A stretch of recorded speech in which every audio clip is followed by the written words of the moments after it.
Hello, I am doing a few of these mods anyway, and I figured I would make a video. This is the Nerf Rival Fate blaster. Came out, I don't know, 2024 maybe?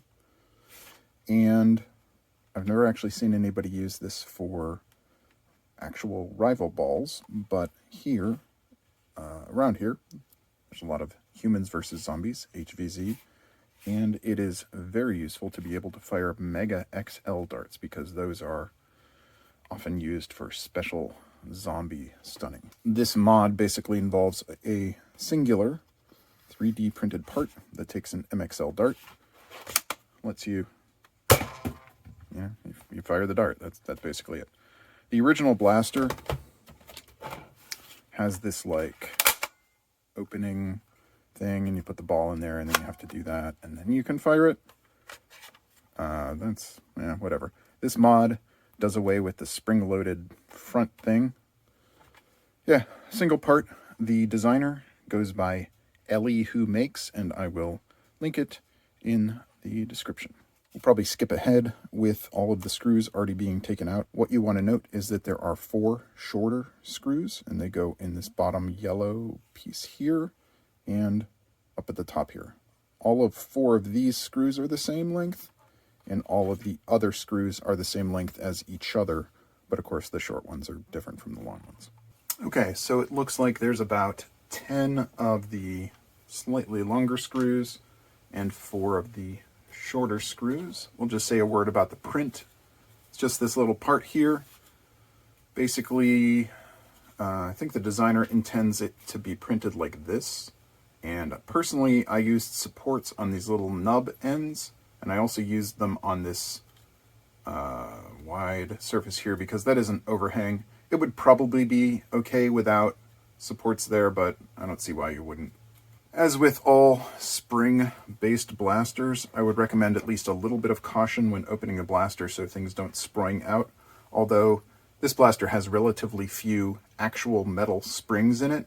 So for example, the trigger, well, we'll get to that in a minute.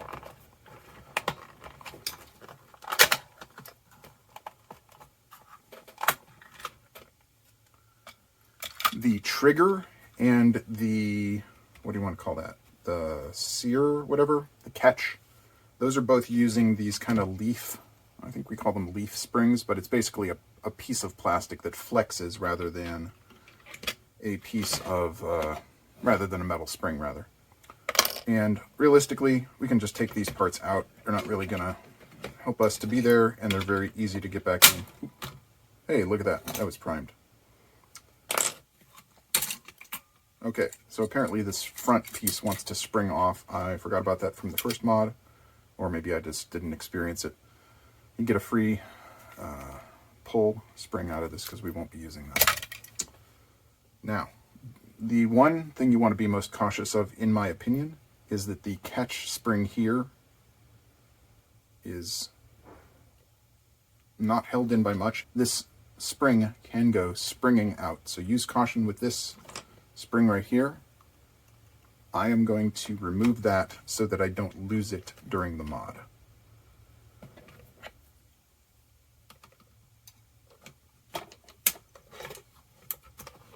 When I modded the first one, I did have that spring go flying off, and fortunately I was able to find it.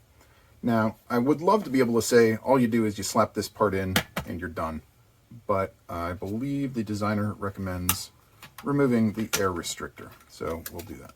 So I'm just gonna take this all out.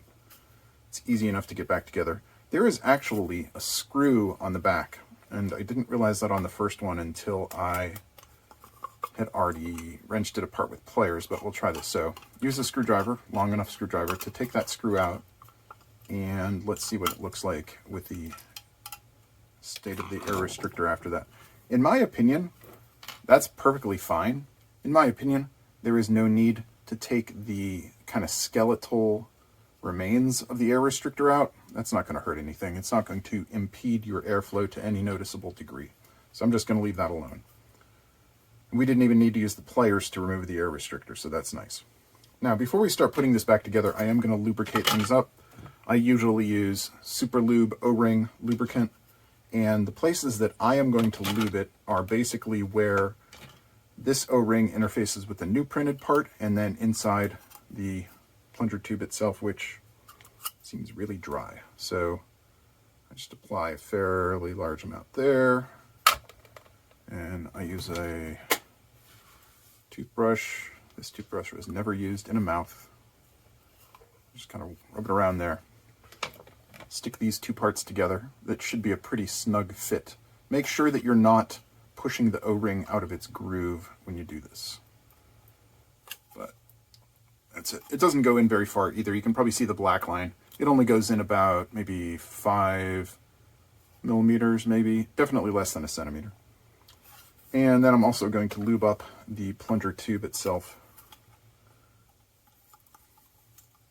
Applying a fairly generous amount here. And then I'm going to take this guy, kind of swish that around, turn it, make sure that the lube gets on all of the relevant surfaces. Now, the main spring needs to go in front or to the left, how we have it here, to the left of these posts, and this catch needs to go to the right of them. So you just got to make sure that that is kind of split. It's no big deal. And this part with the plus on it, that is where the catch spring goes, and that faces the top of the blaster. So it's going to kind of look like this. Hopefully that is visible on video. And then you're going to kind of push it towards the back of the blaster until, I have this upside down, until this hole lines up with this post right here. And at about that point, you should also find it to be the case that these side, I don't know, tabs, you want to call them? That the side tabs will line up with the place in the shell. There's a groove here, so that basically fills that whole groove. It's okay if it doesn't go in right now, but it will need to go in before the blaster will close. All right. Now this thing, this yellow thing, I don't really know how that's supposed to go. I think I probably put it in backwards on the other one. I guess it's a sight. But I don't know. I don't really use that. And since I did remove the catch spring, I need to put that back in, and I'm going to use needle nose pliers just to make sure I don't lose it. So I'm lifting this out ever so slightly, making sure the spring, hopefully I don't mess this up. So there is a tab in the shell. It's black. The catch spring should be fully below this little black tab that's on the inside of the shell, and right now it's not. So I just got to make sure that it gets there. And don't lose it while I'm trying to do that. All right, that is there. This tab is in the bottom slot, and I think everything else is okay. So we're going to close, oh, right, yeah, we can't close it up yet. Ha, ha, ha. All right. But the nice thing is these parts can be put in without too much effort. Just make sure that nests, make sure this pivot here, sear, I don't know, whatever, make sure that's not entering the trigger well. When you put in the trigger, just make sure that this leaf spring is to the front of the blaster or to my left from this tab here, because that's where this spring, leaf spring presses on for its tension.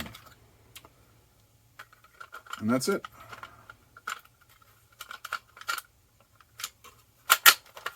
It should close pretty easily. It's not. There we go. Okay. So there wasn't really anything under tension there. Everything is pretty happy. We will now skip ahead past me putting back in all of the screws. Okay, and we're back.